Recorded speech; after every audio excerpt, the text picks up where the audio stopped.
오늘은 부모와 자녀 관계에서 가장 중요하지만 어려운 주제 중 하나를 다뤄보려 합니다. 바로 자식들이 듣기 싫어하는 말에 대한 이야기입니다. 자녀들은 우리의 말을 기억합니다. 상처받은 말도, 사랑받은 말도 모두 기억합니다. 오늘부터 아이들이 기억하고 싶어 하는 말, 평생 간직하고 싶어 하는 말을 해주세요. 부처님께서는 2500년 전부터 인간관계의 본질과 소통의 지혜를 가르쳐 주셨습니다. 특히 부모와 자식 간의 관계에서 어떤 말이 상처가 되고 어떤 말이 사랑이 되는지에 대해 깊은 통찰을 주셨죠. 오늘 이 영상을 통해 우리가 무심코 내뱉는 말들이 자녀들에게 어떤 영향을 미치는지, 그리고 부처님의 지혜로 어떻게 더 나은 소통을 할 수 있는지 함께 살펴보겠습니다. 첫 번째는 다른 집 아이는 비교의 독입니다. 부처님께서 말씀하시길 비교는 괴로움의 근원이다라고 하셨습니다.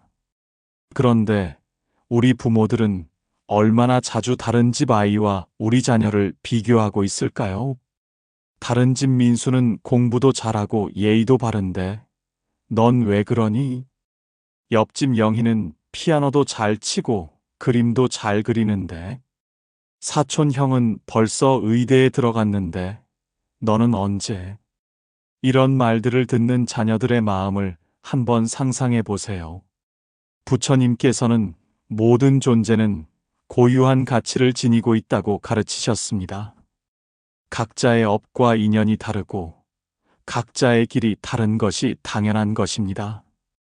비교의 말은 자녀의 자존감을 무너뜨립니다.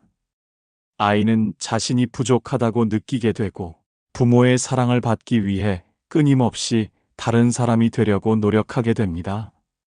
이것은 참된 자아를 찾아가는 길을 막는 큰 장애물이 됩니다.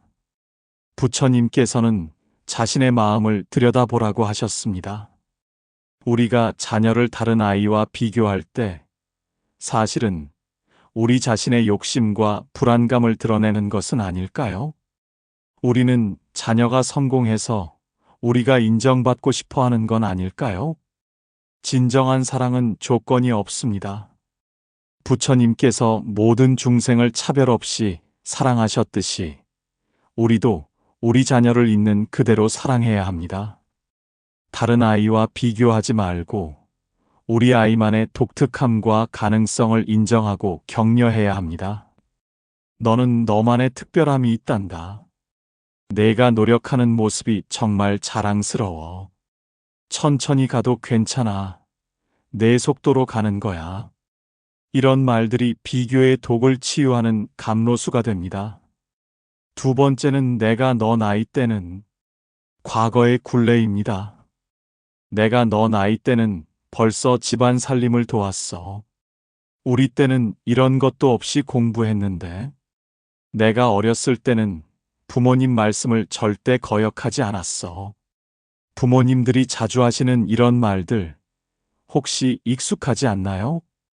부처님께서는 과거에 머물지 말고 미래를 걱정하지 말고 현재에 집중하라고 가르치셨습니다. 하지만 우리는 자주 과거의 경험을 현재에 강요하고 있습니다. 시대는 변했습니다. 부모 세대가 자랐던 환경과 지금 아이들이 자라는 환경은 완전히 다릅니다. 기술의 발달, 사회 구조의 변화, 가치관의 변화 등 모든 것이 다른데 과거의 잣대로 현재를 재단하는 것은 공정하지 않습니다. 더 중요한 것은 이런 말들이 자녀들에게 어떤 메시지를 전달하느냐입니다. 너는 나보다 못하다. 요즘 아이들은 나약하다. 과거가 더 좋았다는 메시지를 받은 아이들은 자신이 살고 있는 현재를 부정적으로 인식하게 됩니다.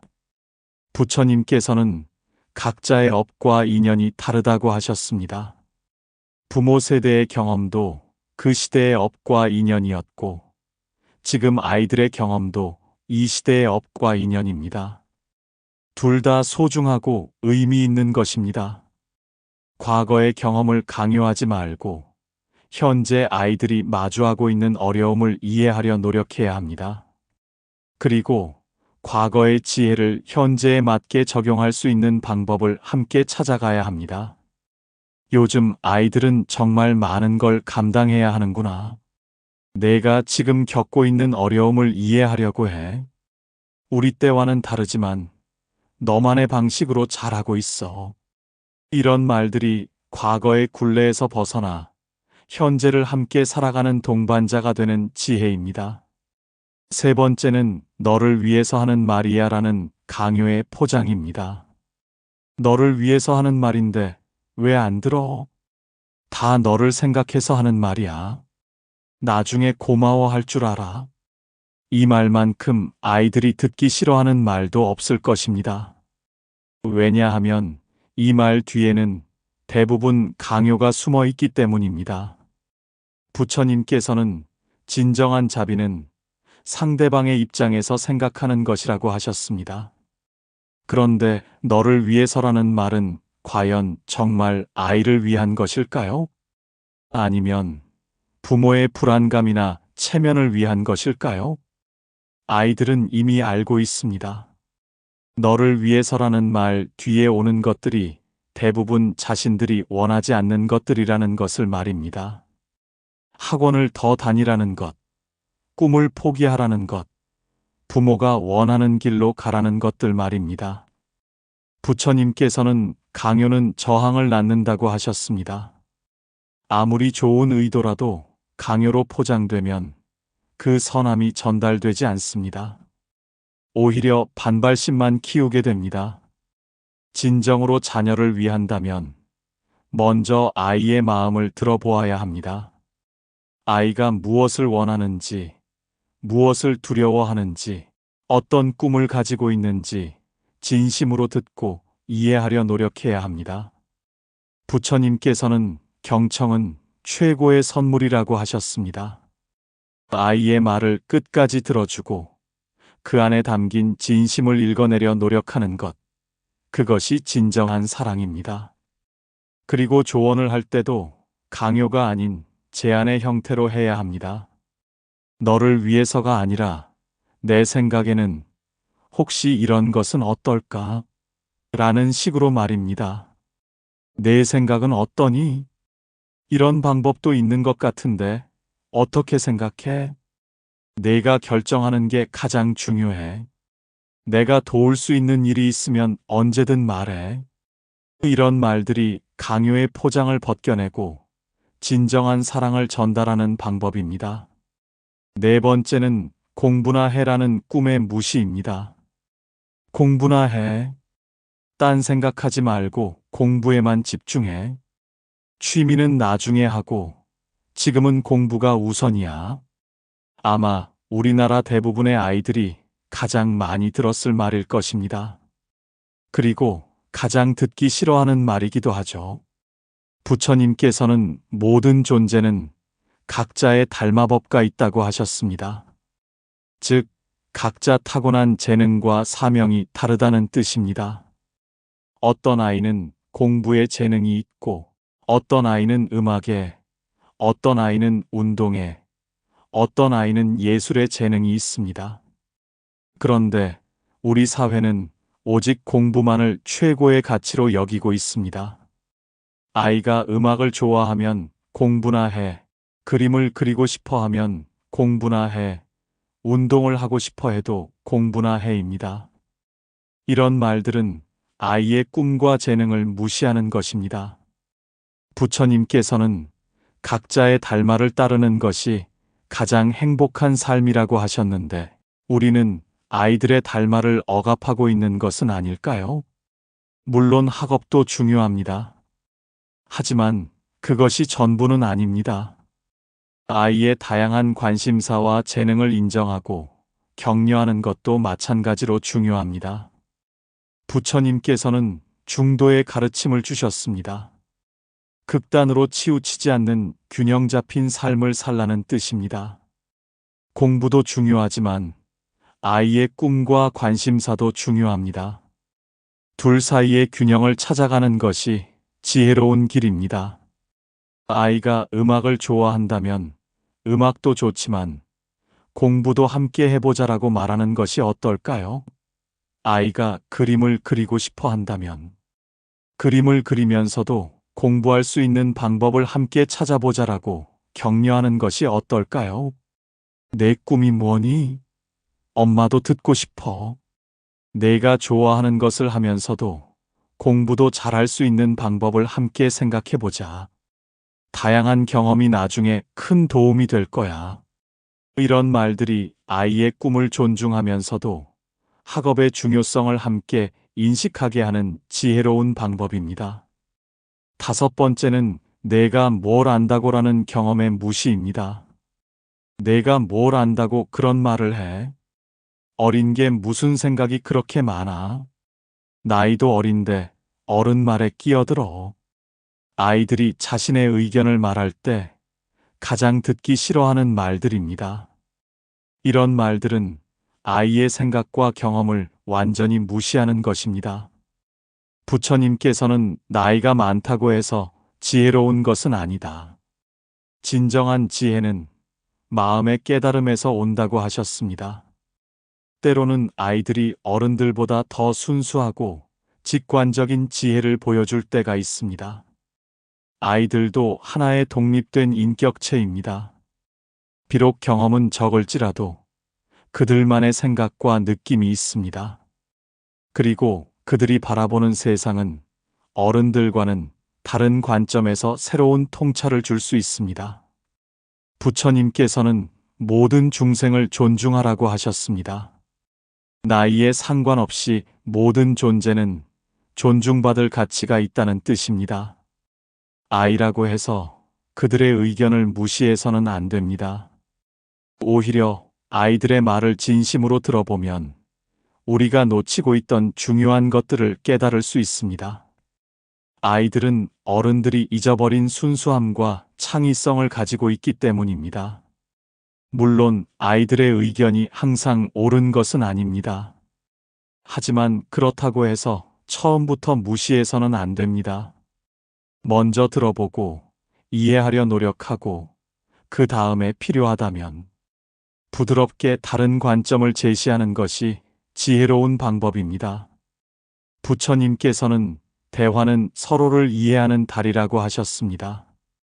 아이와 부모 사이에도 이런 대화의 다리가 필요합니다. 일방적으로 가르치려 하지 말고 서로의 생각을 나누는 진정한 대화를 나누어야 합니다.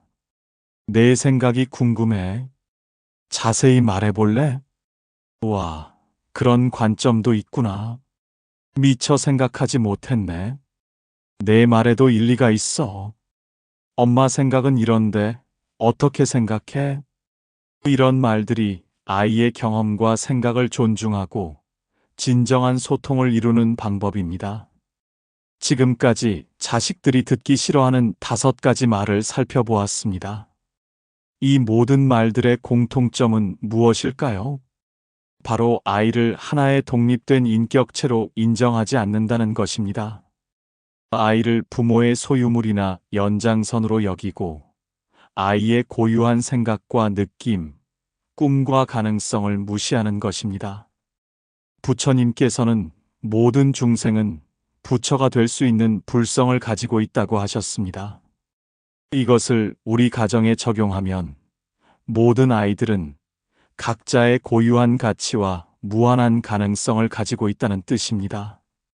부모의 역할은 아이를 자신이 원하는 모습으로 만드는 것이 아닙니다. 아이 안에 있는 불성, 즉 고유한 가능성을 발견하고 그것이 꽃필 수 있도록 도와주는 것입니다. 부처님의 대화법을 살펴보면 그는 절대 강요하지 않으셨습니다. 항상 상대방의 말을 끝까지 듣고 이해하려 노력하셨으며 그 사람에게 맞는 방식으로 가르침을 전하셨습니다. 우리도 아이들과 대화할 때 부처님의 이런 자세를 본받아야 합니다. 먼저 듣고 이해하고 공감한 다음에 필요한 말을 전해야 합니다. 그리고 가장 중요한 것은 무조건적인 사랑입니다. 부처님의 자비가 조건이 없듯이 부모의 사랑도 조건이 없어야 합니다. 아이가 공부를 잘해서 사랑하는 것이 아니라 존재 자체로 사랑받고 있다는 것을 느끼게 해주어야 합니다. 그렇다면 구체적으로 어떻게 아이들과 소통해야 할까요? 부처님의 지혜를 바탕으로 몇 가지 방법을 제시해 드리겠습니다. 첫째, 경청의 기술입니다. 부처님께서는 항상 상대방의 말을 끝까지 들으셨습니다. 중간에 끼어들어 훈계하지 않으셨죠? 아이가 말할 때도 마찬가지입니다. 끝까지 들어보고 내 마음을 이해했어라는 메시지를 전해주세요. 둘째, 공감의 언어입니다. 힘들었겠다, 속상했을 것 같아, 정말 기뻤겠네 같은 공감의 말들이 아이의 마음을 엽니다. 부처님께서 모든 중생의 고통에 공감하셨듯이 우리도 아이의 감정에 진심으로 공감해야 합니다. 셋째, 질문의 힘입니다. 일방적으로 가르치려 하지 말고 질문을 통해 아이 스스로 생각하고 깨달을 수 있도록 도와주세요. 어떻게 생각해? 왜 그럴까? 다른 방법은 없을까? 같은 열린 질문들이 아이의 사고력을 키웁니다. 넷째, 인정과 격려입니다. 작은 것이라도 아이가 잘한 것은 인정하고 격려해 주세요. 노력하는 모습이 멋져. 점점 나아지고 있어. 내가 자랑스러워 같은 말들이 아이에게 자신감을 줍니다. 다섯째, 기다림의 여유입니다. 부처님께서 중생들의 깨달음을 기다리셨듯이 우리도 아이의 성장을 기다려야 합니다. 성급하게 결과를 요구하지 말고 아이만의 속도를 인정해 주세요. 실천하는 부모가 되기 위한 팁입니다. 말은 쉽지만 실제로 실천하기는 어렵습니다. 특히 바쁜 일상 속에서 스트레스가 쌓인 상황에서는 더욱 그렇죠. 하지만 부처님께서 천리길도 한 걸음부터라고 하셨듯이 작은 변화부터 시작해 보세요. 오늘부터 딱 한 가지만 바꿔보세요. 아이와 대화할 때 그런대로 시작하는 말 대신 그렇구나로 시작해 보세요. 작은 변화지만 큰 차이를 만들어낼 것입니다. 그리고 매일 밤 하루를 돌아보며 아이에게 어떤 말을 했는지 생각해 보세요. 상처를 준 말이 있다면 다음날 사과하고 좋은 말을 했다면 내일도 계속하겠다고 다짐해 보세요. 부처님께서는 마음이 바뀌면 말이 바뀌고 말이 바뀌면 관계가 바뀐다고 하셨습니다. 우리가 아이를 바라보는 마음이 바뀌면 우리의 말도 자연스럽게 바뀔 것입니다. 아이를 하나의 독립된 인격체로 존중하는 마음, 무조건적으로 사랑하는 마음, 아이의 가능성을 믿는 마음을 가져보세요. 그러면 자연스럽게 아이가 듣고 싶어 하는 말들이 나올 것입니다. 부처님께서는 말은 마음의 달이라고 하셨습니다. 우리의 말이 아이와 부모 사이를 가로막는 벽이 될 수도 있고 서로를 이어주는 다리가 될 수도 있습니다.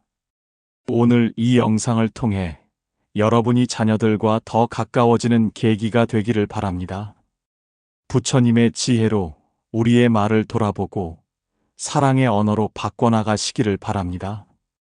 여러분의 작은 변화가 가정에 큰 행복을 가져다 줄 것입니다. 부처님의 지혜와 함께 오늘도 사랑이 넘치는 하루 되시기를 바랍니다. 구독과 좋아요는 더 좋은 콘텐츠를 만드는데 큰 힘이 됩니다. 감사합니다.